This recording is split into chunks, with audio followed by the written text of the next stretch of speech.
사랑하는 성도 여러분, 그리고 진리의 말씀을 사모하는 모든 분들께 하나님의 크신 은혜와 평강이 함께 하시기를 기도합니다. 오늘 우리가 함께 나눌 이야기에 앞서 잠시 여러분의 마음을 주님께 향하는 시간을 갖겠습니다. 만약 이 말씀이 여러분의 마음에 울림을 준다면 좋아요를 통해 그 감동을 표현해 주시고 구독을 통해 앞으로도 계속될 은혜의 여정에 동참해 주십시오. 이 말씀을 주변에 사랑하는 이들과 나누는 것은 마치 은혜의 씨앗을 어두운 세상에 퍼뜨리는 것과 같습니다. 여러분의 작은 나눔이 누군가에게는 절실한 위로와 희망이 될 수 있음을 기억해 주시기 바랍니다. 주님의 이름으로 여러분의 삶에 축복이 가득하기를 소망합니다. 자, 이제 오늘의 이야기 속으로 깊이 들어가 보겠습니다. 우리는 종종 세상 속에서 강함을 추구하며 살아갑니다. 더 많은 것을 소유하고 더 높은 자리에 오르고 다른 이들보다 더 뛰어난 능력을 갖추는 것. 이것이 성공의 척도처럼 여겨지는 시대입니다. 그러나 성경은 우리에게 전혀 다른 관점의 강함을 이야기합니다. 바로 약함 속에서 발견되는 진정한 강함입니다. 오늘 우리는 사도 바울의 삶을 통해 이 놀라운 역설의 진리를 탐구해보고자 합니다. 고린도후서 12장의 말씀을 중심으로 우리의 가장 깊은 약점과 한계가 어떻게 하나님의 능력이 머무는 통로가 되는지 함께 묵상하겠습니다. 바울이 이 편지를 쓸 당시 고린도 교회는 거짓 교사들의 영향으로 혼란스러운 상황이었습니다. 그들은 자신들의 화려한 언변, 신비로운 영적 체험, 그리고 유대인이라는 혈통을 내세우며 자랑하기에 바빴습니다. 교회 안에는 누가 더 대단한 사람인지, 누가 더 놀라운 은사를 가졌는지를 비교하며 뽐내는 분위기가 가득했습니다. 이러한 상황 속에서 바울은 어쩔 수 없이 자랑이라는 방식을 선택합니다. 하지만 그의 자랑은 세상의 자랑과는 근본적으로 달랐습니다. 그것은 자신을 높이기 위함이 아닌 오히려 자신을 철저히 낮추기 위한 역설적인 자랑이었습니다. 고린도후서 11장에서 바울은 이렇게 말합니다. 내가 부득불 자랑할진대 내가 약한 것을 자랑하리라. 거짓 교사들이 자신들의 출신 성분을 자랑할 때 바울은 말합니다. 그들이 히브리인이냐? 나도 그러하며 그들이 이스라엘인이냐? 나도 그러하며 그들이 아브라함의 후손이냐? 나도 그러하다. 하지만 그는 여기서 멈추지 않습니다. 그는 진정한 그리스도의 일꾼이 누구인지를 보여주기 위해 자신이 겪었던 고난의 목록을 펼쳐 보입니다. 수없이 감옥에 갇히고 상상할 수 없을 만큼 매를 맞고 여러 번 죽을 뻔했으며 파선의 위험과 강도의 위협, 굶주림과 헐벗음, 추위와 싸워야 했던 끔찍한 시간들. 이것이 바로 바울이 내세운 자신의 이력서였습니다. 세상의 눈으로 보면 이것은 실패와 고통의 연속일 뿐입니다. 어쩌면 우리 한국인들이 전쟁의 폐허 속에서 모든 것을 이겨내야 했던 부모님 세대의 고된 삶을 떠올리게 하는 모습일지도 모릅니다. 그러나 바울에게 이 모든 고난은 자신의 나약함을 증명하는 동시에 그 약함 속에서 자신을 붙들어 주신 하나님의 능력을 증거하는 영광의 훈장이었습니다. 바울의 역설적인 자랑은 여기서 그치지 않습니다. 12장에서 그는 자신이 겪었던 아주 특별하고 신비로운 영적 체험에 대해 이야기합니다. 14년 전 그가 셋째 하늘, 즉 낙원으로 이끌려 올라가 말로 표현할 수 없는 하나님의 비밀을 들었던 경험입니다. 만약 바울이 세상적인 성공을 원했다면 이보다 더 좋은 자랑거리는 없었을 것입니다. 그는 이 경험을 내세워 자신을 신격화하고 다른 모든 이들 위에 군림할 수도 있었습니다. 하지만 바울은 그렇게 하지 않았습니다. 그는 오히려 그리스도 안에 있는 한 사람을 아노니라고 말하며 마치 다른 사람의 이야기인 것처럼 거리를 둡니다. 그리고 그는 그 경험에 대해 자랑하기를 의도적으로 거부합니다. 왜였을까요? 바울은 6절에서 그 이유를 분명히 밝힙니다. 이는 누가 나를 보는 바와 내게서 듣는 바에 지나치게 생각할까 두려워함이라. 바울은 사람들이 자신의 신비한 체험 때문에 자신을 과대평가하게 될까 봐 염려했습니다. 그는 사람들이 자신의 겉모습이나 말이 아닌 오직 자신을 통해 드러나는 그리스도의 능력에만 집중하기를 원했습니다. 바로 이 지점에서 우리는 이야기의 가장 핵심적인 부분에 도달하게 됩니다. 하나님께서는 바울이 이처럼 놀라운 계시를 받고도 교만해지지 않도록 아주 특별한 장치를 마련해 주셨습니다. 7절 말씀입니다. 여러 계시를 받은 것이 지극히 크므로 너무 자만하지 않게 하시려고 내 육체의 가시 곧 사탄의 사자를 주셨으니 이는 나를 쳐서 너무 자만하지 않게 하려 하심이라. 육체의 가시. 이것이 정확히 무엇이었는지에 대해서는 수많은 신학적 논쟁이 있습니다. 어떤 이들은 심각한 안질이었을 것이라 추측하고 다른 이들은 간질이나 말더듬 혹은 그를 끊임없이 괴롭혔던 대적들을 의미한다고 말합니다.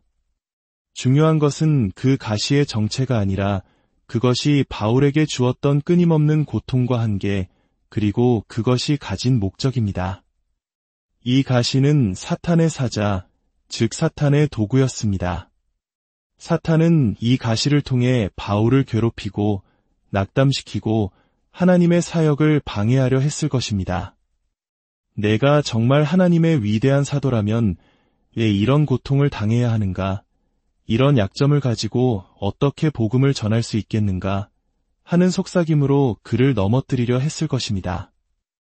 바울은 이 고통에서 벗어나기 위해 주님께 3번이나 간절히 기도했습니다.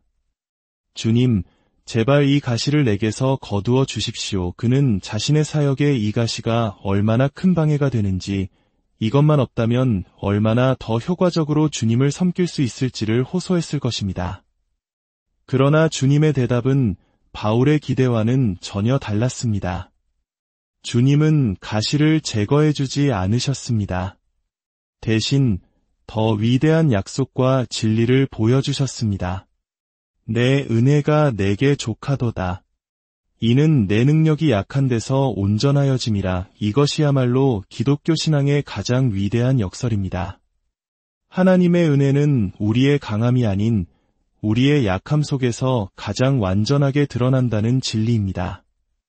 마치 깨진 질그릇의 틈 사이로 빛이 새어나오듯 우리의 연약함과 한계라는 깨진 틈을 통해 하나님의 완전하신 능력이 비로소 세상에 드러나는 것입니다.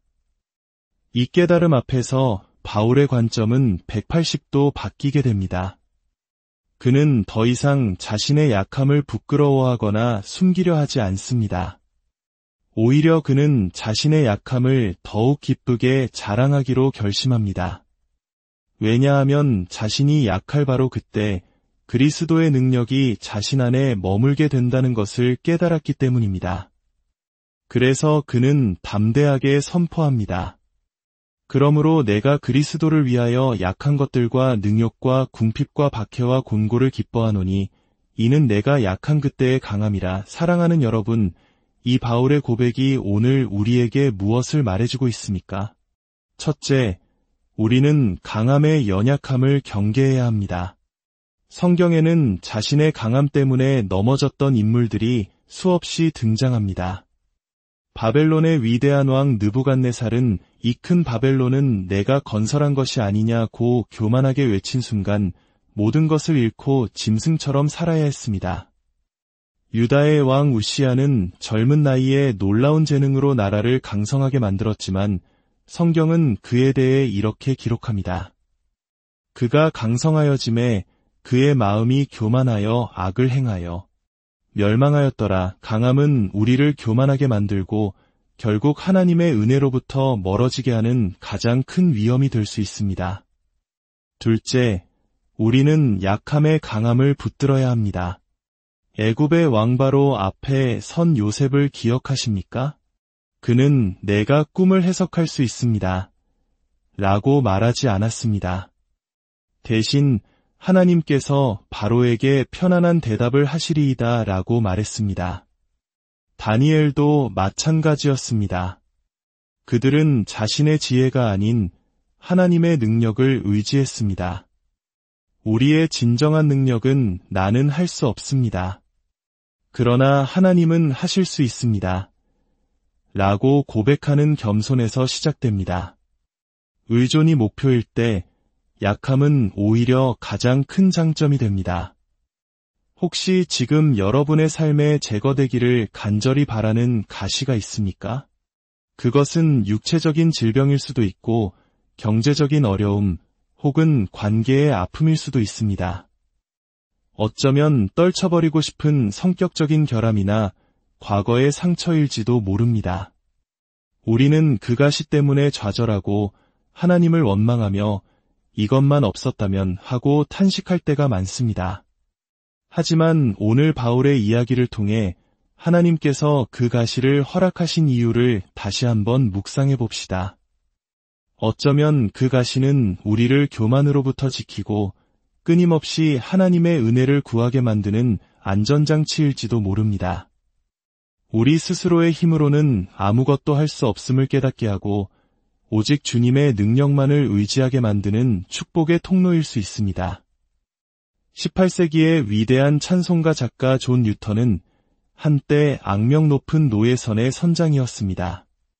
그는 스스로를 완고하고 고집센 반역자였다고 고백했습니다. 구원받은 후에도 그는 자신을 게으르고 무익한 종이라고 불렀습니다. 하지만 그는 이렇게 덧붙였습니다.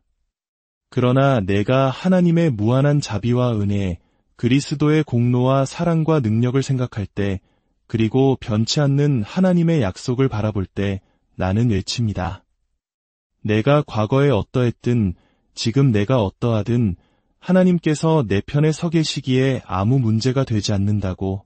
그렇습니다. 우리의 약함이 문제가 되지 않습니다. 우리의 부족함이 걸림돌이 되지 않습니다. 중요한 것은 오직 하나, 그 모든 것을 덮고도 남는 하나님의 은혜가 우리에게 족하다는 사실입니다. 이제 말씀을 마무리하며 다 함께 기도하기를 원합니다. 거룩하신 하나님 아버지, 오늘 우리는 바울의 삶을 통해 약함 속에 숨겨진 주님의 놀라운 능력을 보았습니다. 세상은 우리에게 강해지라고 말하지만 주님은 우리에게 약한 그대로 나아오라 말씀하십니다. 우리의 연약함을 통해 주님의 완전하심이 드러나게 하시고 우리의 한계를 통해 주님의 무한하신 은혜가 흘러가게 하여 주시옵소서. 우리 삶의 가시들로 인해 불평하고 원망했던 마음을 회개합니다. 이제는 그 가시들조차도 우리를 겸손하게 만들고 주님께 더 가까이 나아가게 하는 축복의 도구임을 믿음으로 고백하게 하옵소서. 내가 약한 그때의 곧 강함이라는 이 역설의 진리가 우리의 삶 속에서 매일매일 체험되게 하여 주시옵소서. 감사드리며 우리를 강하게 하시는 주 예수 그리스도의 이름으로 기도드립니다.